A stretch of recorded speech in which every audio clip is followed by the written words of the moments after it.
Well, here we are back having conversations about the refuge and kind of our um, core things, I guess is maybe a good way to put it. Don't you think?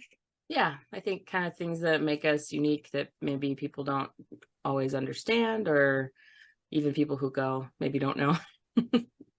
Yeah, and they're things kind of we talk about a lot, sometimes in person, sometimes on Boxer when we're processing things that we're working on together. And so these conversations are kind of in the forefront of a lot of things in the practical ways of living out community life.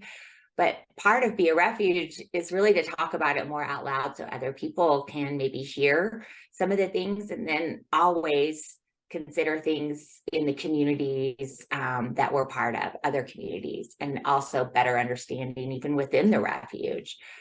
So today, we're just going to talk about the power of small, Mm. and that small is plenty. And, I always like to say 30 is underrated.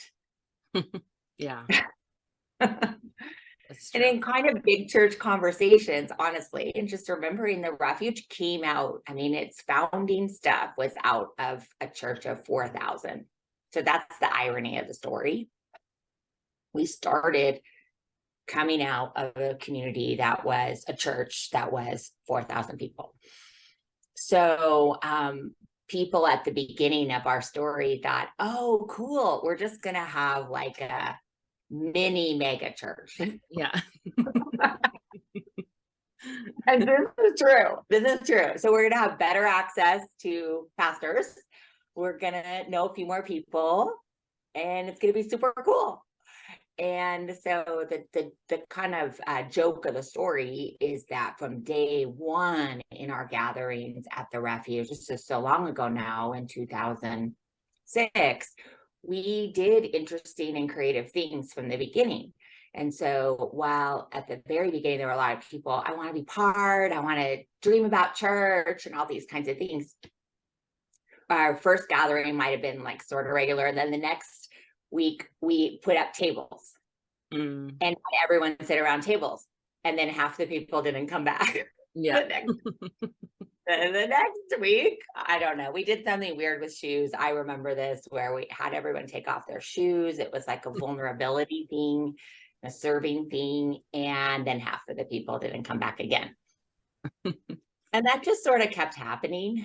But what we kept trying to stay focused on was we didn't want people to come for the music, the worship, or the teaching.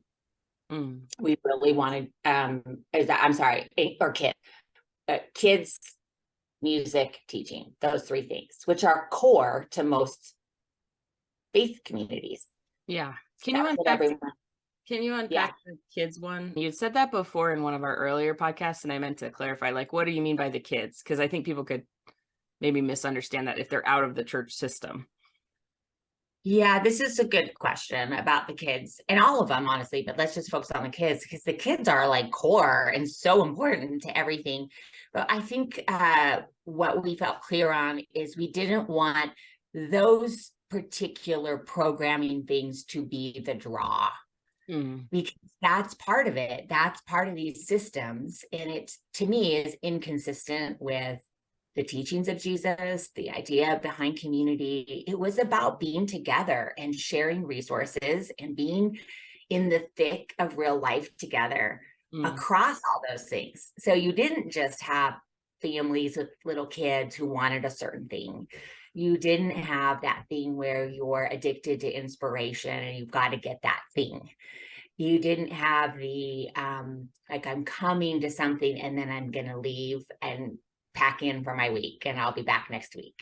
We were always and continue to do that to try and build healing community. Mm. And so my kind of bigger idea though is that it's not that popular. Yeah. It's not really that popular. Yeah. No, that's And very true. and this is a hard part, I think, as dreamers, it's hard. And so I can say this, and I'd love to hear like how you heard about the refuge. And this is a common story, I think, in misunderstanding about us, is that people really get confused a little bit about us and don't know exactly what they're getting into, and then kind of show up and it looks and feels totally different than anything they've ever experienced before. Yeah, no, that was my experience. I was involved with there was a Denver Faith and Justice conference many years ago here for a few years, and I don't know if it was my first or second year going and then being on the board for that, but I encountered a bunch of people from this community called the Refuge at that gathering. But I do remember thinking like, wow, that was my first thought, because there was so much involvement in this social justice space and so many people, because usually a church will send like one or two people from their church to a gathering like that. But there were at least 15, I think. And so I was just like, oh, this must be a huge church. And it was like, no, it's actually a small church. It's just like a ton of people care about justice. So yeah, so that was kind of my first experience with like that disorientation a little bit. It's totally common. It's so common. And I remember, for as a nurturer of the space early on, and this is probably in our second year, I think it was probably 2007, before we were in the Grange Hall. We had a gathering, and this was around Easter, which is like Lent and moving up to Easter. And we used to try so hard to build these series, and we had set designs, and they were all intimate in Refuge style. So they were not, what you think of in terms of big church and the production part, but they were about cultivating space. And our friend Jenny Herrick, who we're so grateful for, she was our contemplative arts pastor, cultivator, and she just really cared about creating and nurturing a space for anybody who was there. And Jenny, and a hard part of the story is that our friend Jenny died in 2022. And that was a big loss to our community. We're going to share more about this in another podcast and what she brought in terms of art. But why I want to bring it up here is that Jenny understood the power of small. So she didn't have the, oh my gosh, this is only worthy to do this if there are a bunch of people here. It was whoever's here. It gives me chills, honestly. Whoever's here, we want to create a space where people can enter in, break down some barriers, connect with each other and with God, spirit, our souls. Like, that was core to her. So we did do some things, though, that were too much work, to be honest, because it is a lot of work to pull these things off. But at the same time, they were really special, and I can remember them. I can remember what happened. But there was a time in this series leading up to Lent, we had worked really hard to pull something off, and we had some guests, and nobody came. It was like super sparse, and I was embarrassed. I'm going to be honest. I was embarrassed because I know that people are coming. They're like, oh my gosh, there's this new church and da da da da. And so we come in, and so what do? This isn't really normal. A lot of people are missing tonight. I see this weird thing, this insecure thing. And you know what she said to me? She goes, well, I'm here. I'm here. And you know what? That got me. I never forget this. This is in 2007. She was there. They were there, and they wanted to be there, and they weren't looking around going, oh my gosh. They were like, okay, we're so glad to be here. This is interesting. We're glad to be connected. We're supposed to be here. And me honoring that instead of defending and feeling like I ought to, dance around and somehow defend this size. And so whoever's supposed to be there is there. But it's confusing as a leader and as a nurturer. And you know this because you nurture the Spiritual Formation Sundays. And people sometimes read our dear friend Rachel Held Evans' book, Searching for Sunday, And we've met some amazing people. I mean, it's all, some of our core Refuge folks over the years came through reading about the Refuge in Rachel's book, because I knew Rachel, and she is a really special soul, and she really believed in the Refuge and understood Down We Go and some of the things that we were trying to do. So when she wrote about it and shared some things in there, people come and they still have that thought. So share what that's like for you when that happens. Oh gosh. Well, it's kind of what you were saying of the beginnings of the Refuge, of like, it's maybe not mega church, but they're still wanting the church system and what they are used to, but just in a not triggering, healthier form, which is awesome. But that's not what it it looks like. And so it's and you know, especially after COVID, I mean, it's changed over the years since I've been involved in the Refuge, and since COVID, I've been kind of nurturing that space. But since COVID, we've, you know, gotten a lot smaller even now, which is fine. But you know, sometimes on Sundays it's, you know, 20 people, adults and kids. Sometimes there's 10, sometimes there's, you know, with kids 30, but it really varies. And a couple weeks ago, there were like, I think 7 adults maybe, and 5 kids in the back. And this family walked in of 4, and they were like kind of jolted and just kind of, you know, like, wow. And I think they were like, wow, there's more of us than of you. And, you know, and it is, there is that feeling of like, it's okay. I have to like tell myself, like, it's fine. This is what we are. And, but it is that kind of like old way of thinking that like numbers equals something. And really numbers are just data. And I think in this season for our community, you know, there's a lot of folks who are, after COVID, reassessing things and centering in on other things, and kind of have moved on to different spaces. And but we have this core group of people who really want to have these conversations about the downward ways of Jesus, and connect to each other. But it is it's funny because I've been doing this role for a few years and then been part of the community for longer, and I've met many people who walk in and like look around are super confused, and have read that bit, especially that pretty well-known chunk from Rachel's book about the Refuge, and just, yeah, are expecting something totally different.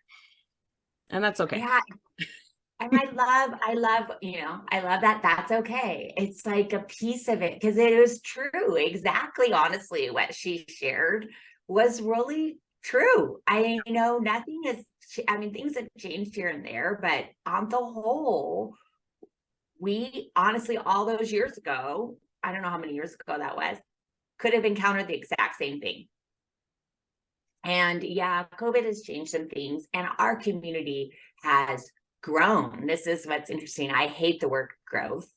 And people go, has your church grown? This is a long time ago. I'm not in those circles anymore. But I will say this, the Refuge has grown in depth and in breadth, in what we do together as a hub for healing community, social action, and creative collaboration. It really has. And so this part of respecting that people can access what they need in a given month. I always think of months instead of days or weeks, is really inspiring to me. And but most all the gatherings are small. Mm-hmm. And so most all of them are. They all look different, and some are bigger. We throw big parties here and there, and a bunch of people come. We just had a community learning forum, and there were 70 people there. That's a lot of people inside the Refuge. We felt it. And so, but what was special about it is, in terms of the Refuge community, it was a smaller percentage. There were a lot of people in the wider community that wanted to come and listen and learn from refugee families who had relocated to are placed in Broomfield from Afghanistan and Ukraine. And that was a kind of a great example to me. It's like that day, if 30 people came, I would have been thrilled. Yeah. Thrilled. because that is 30 people coming to engage and learn. And I personally, I'm a fan of 30 in general. I think 30 is an awesome number. And then at the same time, I think 8, 10, 6, 3, everything in between is amazing, because whoever's there is supposed to be there. And honoring that so many things happen when we're just open and let go of some of these deeply held things that kind of come from models, in my opinion, that are inconsistent with the ways of Jesus. And we can just get really caught up with it. And it's not that other people are, I get it, because there's sustainability things and all those kinds of issues that are really real. But at the same time, I think when there are little pockets of love, little pockets of things, and they, we talked a little bit about this on sharing, if everything is shared, then it's not this burden, and it's not, it's not this central has to take care of all the things, all the ways. It's almost like people are really empowered to create little pockets. And when nature heals meets for the labyrinth, and there are 6 of us there, it's amazing. It's amazing. And I think just like letting go of, I hope this many people come, letting go of trying to defend who we are and explain it, because people have to see what they're looking for. And I always say, if your eyes, if you can see it, if you can see the magic of that little cluster of people across so many demographics and realities and faith experiences and socioeconomics and ages and all the things, if you can see in that little cluster what happens when we're together, then you go, okay. And if you can't see it, it's okay. It's not, doesn't make you bad or anything. It just means that we might not be an easy place because that's what's going to happen at most all the gatherings. Yeah. Well, and I think too, it kind of reminds me of what we were talking about in the first episode around like, what is the refuge, and the metaphor I used of the airport and the landing place and kind of this hub. And I know that in the time I've been there, I've seen people land and like ground and heal and then go.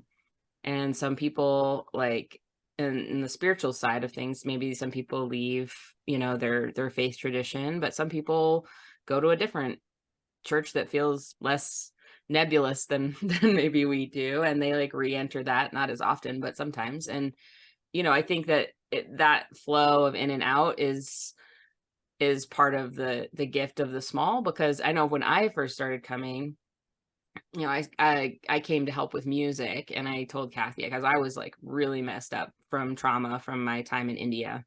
And I told Kathy, I'm like, I will come and do music, but I'm not like taking people to hotels. I'm not, because I was like so burnt out because I had left India, living in a slum in India, and a lot of trauma from that, to working directly with the homeless and working poor in Lakewood without giving myself space to heal. And so I first entered the refuge, to help with music, but also just to heal and to land and to just be not okay for a while around other people.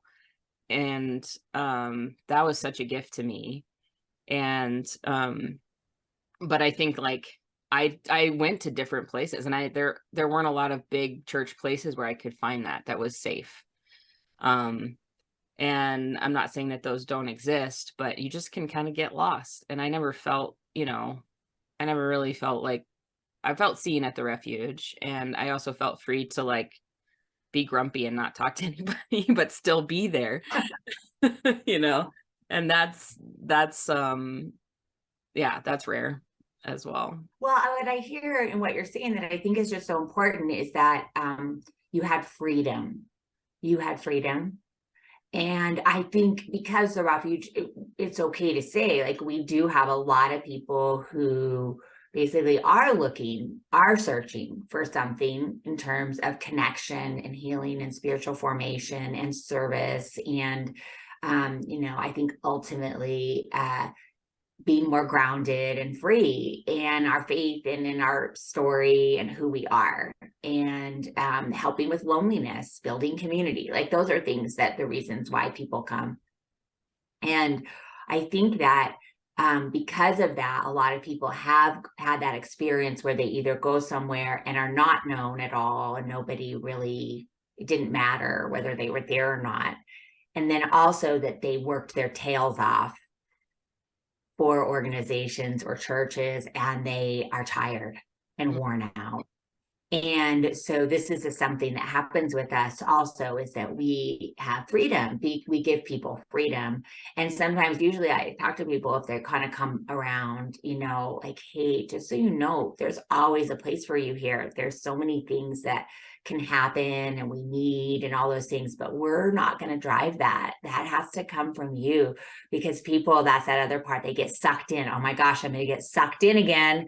And we really try and focus on corrective experiences where we're valued for just being present and there as best we can. And sometimes in the corner. I mean, I want to say that multiple people, I love what you shared. Like, you were just in a place you're like, I can't do that right now. And we have a lot of people, like, it takes a lot of guts to show up into a faith system right now for different reasons. And I just said, why don't you just start with the parking lot? Start with the parking lot, see how it feels. We have multiple people who have come to the parking lot and said, I can't do it. And they've driven off. And then over time, maybe made it to the door. And then we have a lot of freedom in our gatherings, and where people can take care of themselves. So go off to the side, put your headphones on, draw, color, go find a quarter and don't look at anybody, whatever it takes to kind of be there. And I think that part is really important also, because it's a piece of creating a space with freedom. But I want to come back to, that's super weird for some people. Yeah. And when I came from church, it was this whole thing of creating a non-disruptive environment. Like, there was a whole movement about how not to have babies crying. That's why there's cry rooms. How not to, if someone was there's a team. And so if people started talking, someone was going to go tap them on the shoulder. They wanted to create a disruption-free environment.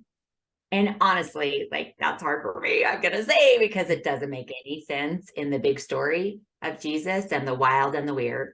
Yeah. And you miss out on so much juice when you control that. However, when you're at our gatherings, almost all of them, you have people speaking up, you have people sharing about off topic and all kinds of things all the time. And I love it. It's like one of my favorite things, but I know it can feel sometimes rattling. And it's a piece, honestly, of small, because it's like a lot of people that is just disorienting a little bit. And I understand and respect that. But I also want to say, oh my gosh, we need places that are not so controlled. So we can kind of enter in and notice, what is that? Why does that bug me so much? Why is that so hard for me? What's going on inside of me that I can't just hear somebody else's perspective on something and feel like I need to correct them, or, whatever that is. So I love disruptive spaces that disrupt us, because then we're challenged and formed. And I think transformation happens that way. Yeah, I was trying to think. I think the only times that we ever shush, or if it's like someone whose voice, and we don't in respectful ways, but like, it's someone whose voice isn't normally heard and they're getting talked over, and just like hold, there are guidelines that hold space safely for everyone. So it's not like it's just like rah, and loosey goosey, but it's for the sake of like elevating voices that aren't normally heard. Then sometimes we'll say, hey, can you just take that conversation to the other room, or and that kind of thing, and holding that respect, but just wanting it to be a safe place for people to be wherever. Yeah, I love that. And I love that reminder. It's not a free for all. It's not a free for all, but it is space that is experiential and interactive on the whole. And then kind of owning that it's okay. And sometimes honestly, here and there, and we've experienced this together, we've tried to create spaces that maybe have a little less of that and have a certain thing. And sometimes it just doesn't feel us because it's just that connection, tables and conversations and space for spiritual practices, but then also being able to reflect back and stuff just always seems to resonate or feel more natural for us. And I just want to say this out loud, like everyone's different. This is our context. Yeah. But I think part of the healing has just been owning that this is who we are. And it's not for everybody. Yeah, it's know, not. Yes, and it's not not a for job. everyone in every season, and I came from a more liturgical background, and there are some times where I miss like liturgy in the sense of like this thing that's holding people all over the world together, that everyone's reading, that's not based on a personality. Like the reason I liked it, as opposed, because I've been to all the different charismat, I mean, I grew up like all the things, but the reason I liked that system was that it was like this thing that was held by people all over the world that wasn't reliant on a personality. It was like, and that felt good in different seasons. That felt like sustaining. It felt like, especially coming out of like more charismatic circles where it was just all about the personality and all about like the charisma. It was about like, no, this is about something that's ancient and that's holding people together all over the world. And that was really comforting for me for a while. In this season, it's not as comforting, but that's okay. And like, I think that that's the thing too, is that everybody's in different seasons and everybody's needs get met in different ways. And if you come to the refuge, and yeah, I'd say just give it 2 shots, if you're feeling drawn. Like when I was dating, I'm currently not dating, but when I was dating, I would, unless the date was absolutely horrible, like red flags, like this person's gonna murder me, I would give 2 dates at least. I love Because that. everybody's awkward on a first date, everybody's just like, you're so nervous, everything is so stressful. And so unless it's like triggering or big red flags, like if it's like meh, mediocre, I'll go on a second date and just see. So that's what my encouragement would be. If you feel drawn to come to something at the refuge and you're like, what the, maybe come twice. And then if you're still not feeling it, that's okay. Yes, I love that. I love that. And I'd say this about all of our gatherings because we have so many. I mean, there's probably like 12, 13, like regular, like they're on the schedule gatherings. When you take monthly, and that's a lot of different things to go check out and experience. And then the truth is that what we always hope, I always hope this is that if you go 2 or 3 times and it's just like, no, that's just not where I'm at, that there's 1, freedom, and then 2, just knowing that maybe somewhere along the line there'll be some other thing like a learning party or a learning forum or a serving opportunity to support the Refuge Cafe, or just something that helps if that's something that you're looking for. And if not, we always want, I send people places all the time. I'm like, go check this out, go check that out, see what it's like. I know about this group, because our biggest thing is we want people to find healing and community. Mm. And it's not about us. Yeah, it's not about us. And like, we have so many connections and networks of friends and places that do feel safe. And so it's like, we're not supposed to do everything, any of us. And so it's about, like if this isn't your vibe, like let's find something that's safe and healing. Totally. I love that. And, I just want to at least say this out loud, is that there's a chapter in Down We Go, which is some material that I wrote a long time ago now. I mean, it came out in 2011. So it's a long time ago. And it's called Living into the Wild Ways of Jesus. And I really, I really loved it. I do. And I still do. And I still draw on it, is because it is a little story of the refuge community. But there's a chapter in there that I come back to all the time. We talk about this at Advocates. We talk about it with our Refuge Cafe team and at training with interns. And I think in this conversation, I just want to at least say it out loud, is that measures, the old measures that are in us, that the number of people or the size of the budget or the like wow of a thing is what's valued.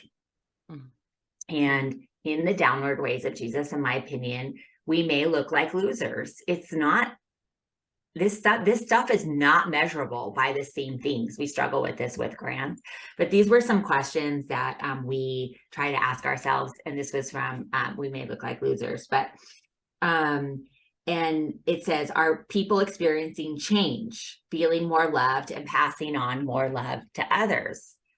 Are they less isolated and more connected? Are resources being shared between people in organic, natural ways? Are people's gifts and talents being drawn out of them and being used to grace and encourage others? Are voices being used that were once silenced? Are fear and shame lessening, losing their hold over people's lives? And are we seeing the image of God emerge from people in whom it was once buried? And I mean, we could add some other ones, but I love those. They help me because I can say in all different ways, some of those things are happening. Yeah. And we don't count them as numbers. We honor them as healing. I love that. Yeah, and that happens in all sorts of communities, but those metrics are much more in line. It reminds me of just what you were saying about, numbers not being important. That story where Jesus has got that huge crowd around him, and then he says this weird thing about, like, if you don't eat my blood and drink my eat my flesh and drink my blood, and then everyone's like, okay, peace out. Little weird here. This is weird. And then like 12 of his disciples were the only ones left, and that was fine. Like, and that was like the thing that needed to be said in that moment. And it wasn't about like retaining the numbers for the sake of the numbers. It was the sake of like community and truth. And so, so just a challenge to our friends out there to maybe visualize those metrics and maybe just reimagine what things could look like. I love it. I love it. Small is plenty. Small is plenty. Yes. And so we, I always try and just kind of wrap up with, like, just from this conversation, how we're leaving, just maybe with a little more or a little less. And what are you thinking after having this conversation about realities of the magic of small and deep and intention? I'm leaving just with some gratitude for our community, and that it's